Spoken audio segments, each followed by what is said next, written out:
If you've ever found yourself shattered by life and unsure how to rebuild, today's guest will remind you that pain doesn't disqualify you, it positions you for purpose. Today's guest, Debbie Simmons, is living proof that purpose can rise from unimaginable pain. After losing her quadruplets, Debbie didn't just survive, she surrendered. She chose to trust God, adopt 9 children, and build Anchor Point, a non-profit helping others turn their pain into purpose.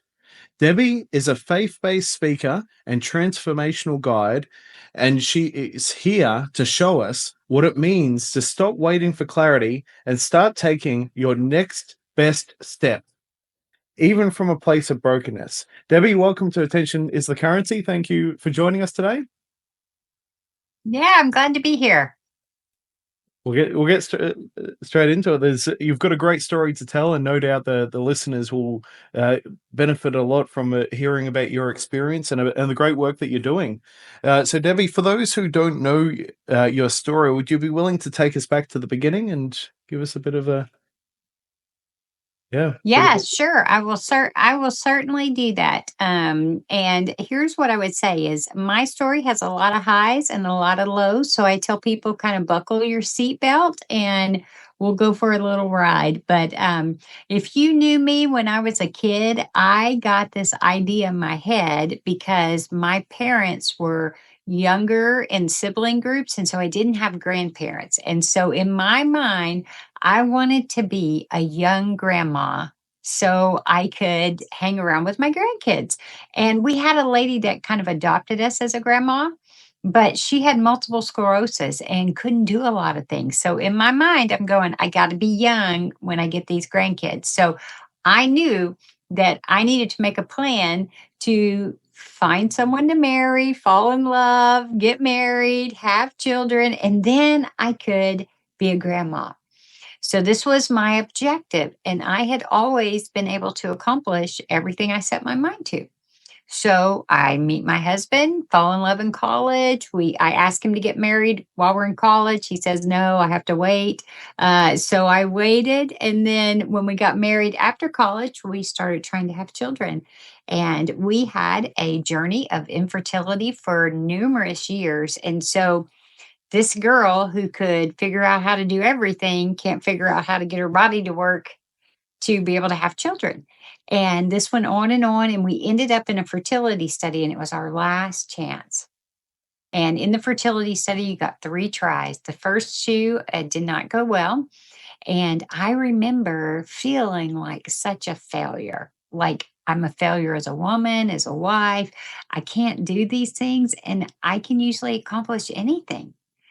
And so on the 3rd try, we did ultimately get pregnant, and we had 2 different doctors, same day, 2 different ultrasounds tell us that we were having twins. And so we were super excited because I thought 2 at a time, we'll get them done faster, right? And then I can get on because I want 4 kids, and then I'll get on to this being a grandma. And as we went on our journey, around 13 weeks, I started bleeding and we ended up in the emergency room. And we thought I was going to miscarry because I didn't think I was going to make it out of that first trimester, really. And so in the emergency room, they said, looks like everything's calmed down. Go home and go see your high risk doctor on Monday. So we went home and they listened for heartbeats and they could hear one, but they didn't know if it was one baby or both babies. So I could miscarry one and still have one. There's a lot of uncertainty. So we waited through the weekend and then we go to the high risk doctor. And what you find with high risk and infertility, it's always hurry up and wait. So we're sitting in the lobby and I look at my husband and I tell him, hey, we're going to go in there and we think my body's trying to miscarry. And we're going to go in there and they're going to tell us we're having triplets. And wouldn't that be funny? And he was like, yeah, right. That'll be funny. So we go in there and she puts the probe on my stomach and I can immediately see that there's 3 babies. And I was like, wow. And my husband's like, oh my gosh, what are we going to do? And she kept looking and she said, let's put one more picture on the page so you can get a picture of all the babies together. And so she did. And I went, oh, there's 4. And I said, don't look for any more because this is high risk. It doesn't matter if there's 5, 6, 7, 8, 9, 10 in there. 4 is plenty.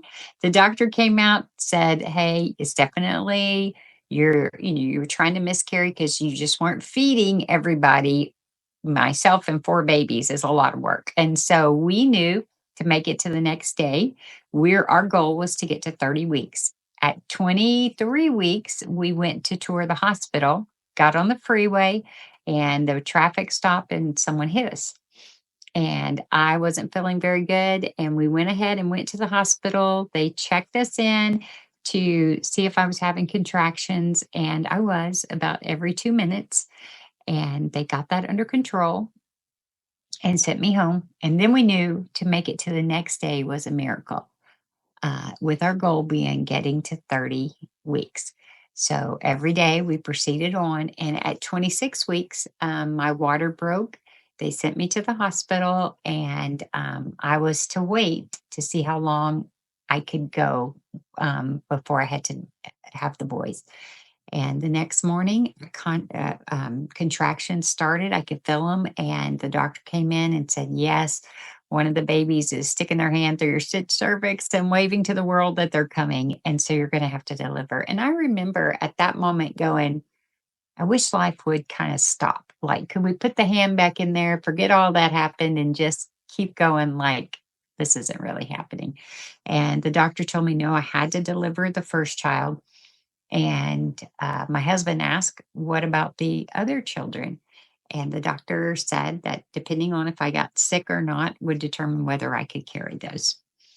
So they sent me off to surgery, sent me back to the room to wait.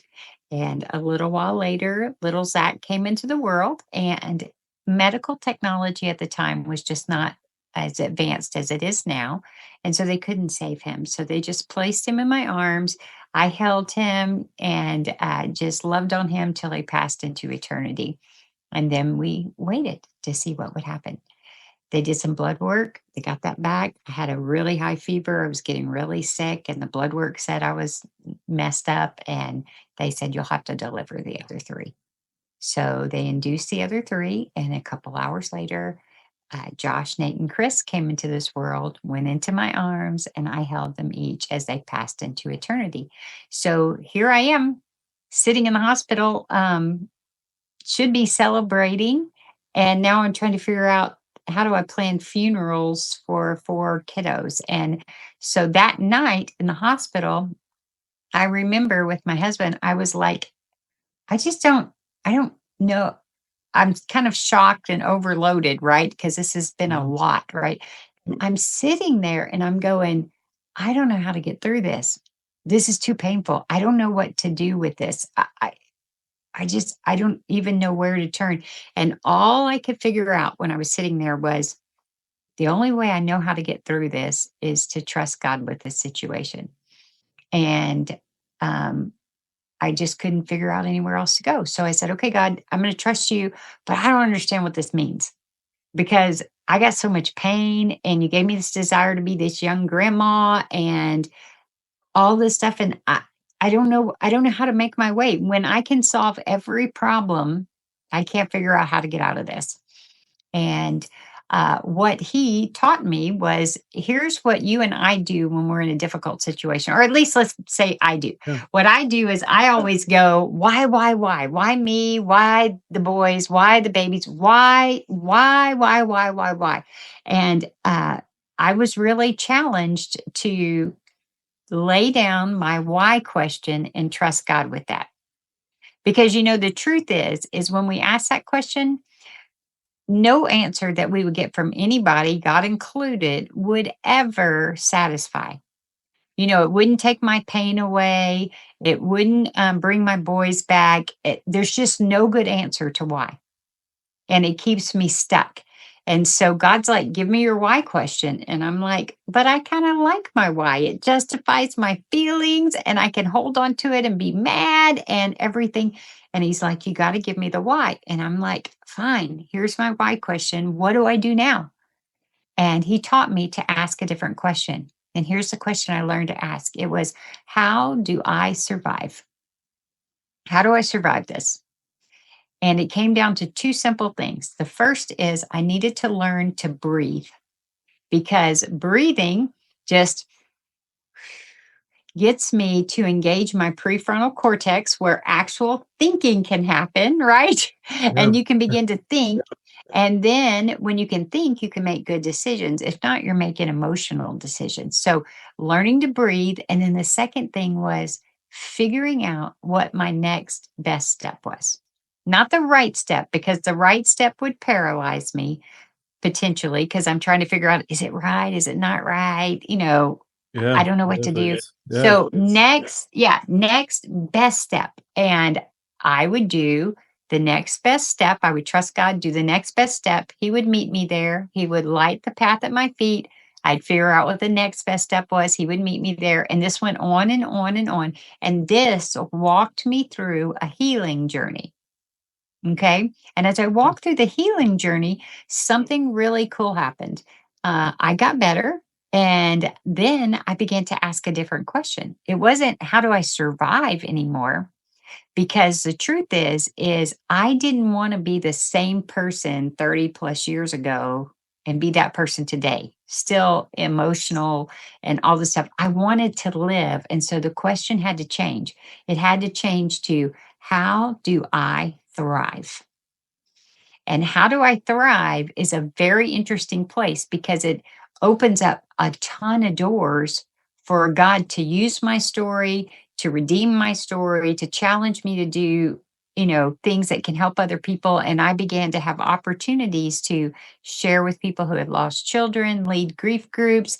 That led us on the journey of adopting kids that were in child protective services and had trauma backgrounds and needed loving families. So we got to do that. Then it planted the seed for starting the ministry that we have, that's Anchor Point, that ministers to and helps thousands of families every year. And then it led to writing a book. And all of that happened, those opportunities came because I went through something difficult and I learned to give up the why question, because the why would have kept me stuck. And I got to questions that would keep me unstuck. And so that's the journey that he's had me on, and the growth process that I've been doing over years now. Yeah, no, definitely. Well, yeah, it's a big, yeah, because a lot of people would have stayed in that place. Really, they would have, because it's definitely difficult to move through that because the surrendering becoming your superpower was really that surrendering to God to see what was that next step. That's really what I'm getting. But then it went from that to adopting 9 kids, which is a big leap. From So the that's a big surrender. yeah, it is. Was that Yeah. was that something that has happened over time that you just decided that one and then Oh, that's a more? good question.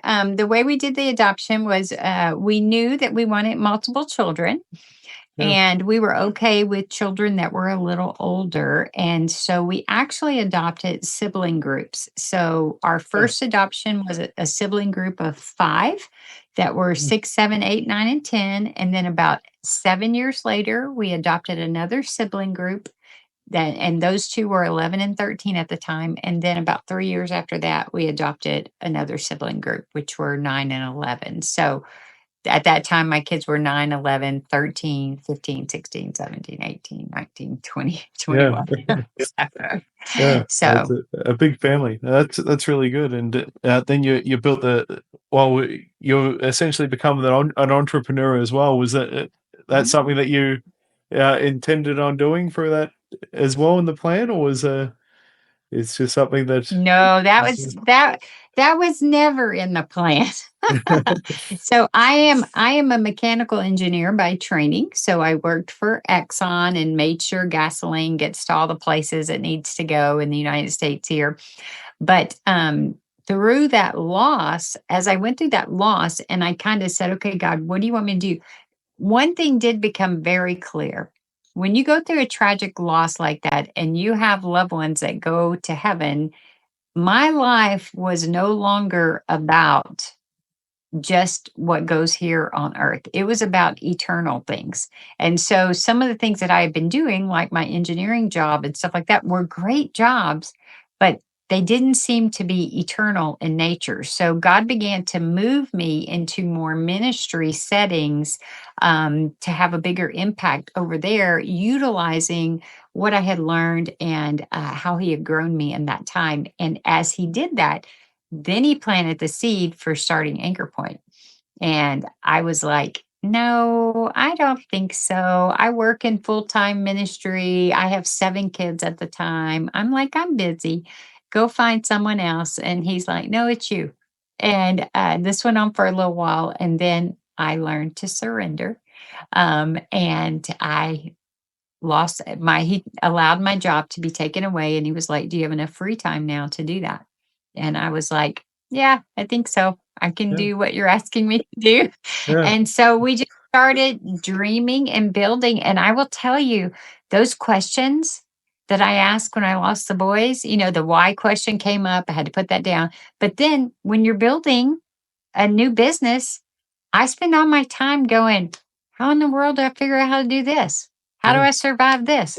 And ask these questions. And then as we figure our way through, then I'm like, okay, how can we make this thrive? How can we build it? How can it get better? How can we expand and make more impact? And then, oh, let's start this other piece of it. So Anchor Point actually has about 3 or 4 companies under it, as we break down the ministry. And I'm going, that's just because we keep asking those questions. How do we figure it out? And what can we do to make it bigger and better and impact more people? yeah. No, definitely. Well, well, solving problems is just the entrepreneurial way. At the end of it, you're definitely solving a lot of challenges for people, Yeah. and you're cutting into a lot of my questions on here, which is good. And I just want to make sure that we give people the full picture, and because you're helping a lot of families and individuals. Do you want to tell us a little bit more about Anchor Point and the different those different segments and who you're looking to help? Yeah. So, what we do is our deepest desire is to take parenting and kind of elevate people's skills and abilities in it so that families ultimately thrive. So, we start with a medical clinic that works with young girls and guys who maybe find out they're pregnant and they don't know what they're going to do or how they're going to go about anything. And we just educate them and love them and help them process through, choosing life for the child they carry. Then it's like, I don't know about you, but kids don't come with instruction manuals. They are the instruction manuals. And like most first time parents are like, I don't know what the heck I'm doing. Right. And how do I do this? Or how do I get insurance? Or how do I figure out how I can pay for everything? What about material? It just all these questions. So we do life on life with them, kind of case management and working with them to help them relieve stress, stay focused, and figure out what their next best steps are so that they can be successful. And we do that along with we have a maternity home for young ladies who maybe find themselves pregnant but don't have a place to live so that they can get on their feet, have their baby, and figure out how they can support themselves. So that includes education, spiritual, mentoring, everything you can think of to help that young lady. And then we do all kind of education, and we also look at like sexual abuse and abortion recovery and trauma groups for people who've experienced that in our communities and how we can come alongside them. Or on an education standpoint, if you have adoptive children and they are having issues, how do you work with that kid to help them thrive and learn to be the parent that they need? And those are just all the different ways we get to be involved in families' lives and just help them be better and go from just surviving to ultimately thriving. And there definitely needs to be more of that around now because the world is a lot more of an uncertain place with cost of living and a lot of people Yes. find themselves in uncertain positions, which you're definitely solving a lot of those challenges for them. Uh, but Mhm. I probably want to take it back to the tools that you're using as well, because you're doing a sort of that coaching type format that my listeners would be more familiar with, more than the spiritual and the faith end of things, because then we bring it Yes. back to the entrepreneurial tools as well. When someone feels like their life is shattered, what's the first thing that you sort of tell them when you're doing that coaching? Anyone that I'm ever coaching, whether it's a child, like even in my own home, or a staff member, or a client, or anyone, you know what my first answer always is? I'm like, I need you to breathe. I Yeah. just need you to breathe, because when we're in stress, we can't make good decisions, right? So we try and keep it really simple. If you will just breathe, so the prefrontal cortex will engage and we can think, now I can educate, or I can come alongside, or I can help you kind of get all these thoughts that are rolling around in your head out, so you can get a game plan and then you can figure out your next best step. So, my job as coach is not to solve everything for you, it's to give you a safe place while you're thinking to process everything and help you by asking good questions. But a real ownership comes when you decide what you think your next best step is. Because I might think it's one thing and try and force that on you, and then you don't follow through and don't do. But when you make the decision, then I am just coming alongside and helping provide accountability and go, okay, you do that, then I can help you do this next. You do that, then I can help you do this next, because I don't want to do it for you. I want to do it alongside of you or with you. So that breathe question is everywhere. And I even Yeah. say that to myself. I need myself to Yeah. breathe in this Yeah, I think situation. everyone, well, it's yeah, being present. So being present and asking good questions is really, Mhm. I think that that's a really big take home from our discussions today for everyone that's listening. And I'm sure that something that anyone listening to your story will have that really big key question, because people will go through things are traumatic for people in different ways, really, Mhm. and people take that pain. But how do people move forward even when it still hurts? Because of course they stop and they breathe, but then they still keep. Because I know that I haven't gone through what you've gone through, but things that have held me back, I keep stay on repeat, and it takes me a while to get moving forward. Yeah. So I would say the number one thing is kind of that key question. Why is an okay question? Okay. But why is a question that is a question that will keep us stuck? I mean, there's no moving if we're centered on why, because we're trying to find an answer that's not going to satisfy us. And so we're going to keep looking. So why will often cause us to become isolated, to pull away from the people that we need to help us in that situation, and cause us to just go down into a very deep, dark spiral potentially. So, learning to recognize when we have gotten stuck there. It's one thing to say it and to go, why? I remember at Anchor Point when I got my first lawsuit, and I was so frustrated. And I was like, why am I getting a lawsuit? I did exactly everything right. I took care of this person, da da da da da. And I just went on and on and on. And it was like, okay, this is going to really go bad really fast if I don't stop. And so I stopped and I was like, okay, different question. How do I survive? And then, this thought came up and I'm like, you know what? It'd probably be a good idea to call the attorney. Yeah. With a lawsuit, that's probably a great idea for a next best step, right? And so if I want to move, how is a movement question? Because to get unstuck, we have to do some form of movement. And it doesn't have to be something complex. I mean, literally with the boys, there were days that I just barely got the covers off my head, brushed my teeth, and walked around for a few minutes. And then I'm back in bed because I'm stuck at that point, Yeah. but it was a small step forward. So I would say anything that gets you to move in inches or centimeters, however you want to say it, to just get you to move forward. And then you do the next thing. And the best way to do that is to do that with safe people that you love and you trust, and you can just let it all out, and they will still see your preciousness and tell you you're of value and you can do this and you will survive and we are for you. And those people in our lives, when we don't go off to the side and get stuck in the spiral, those people are the lifesavers that keep us slowly stepping forward. So I would say, hey, what kind of accountability do you have in your life that will encourage you and motivate you, and just be there, because we're so isolated sometimes that we don't have those safety nets, and we need those safety nets, because that's how we overcome the why question.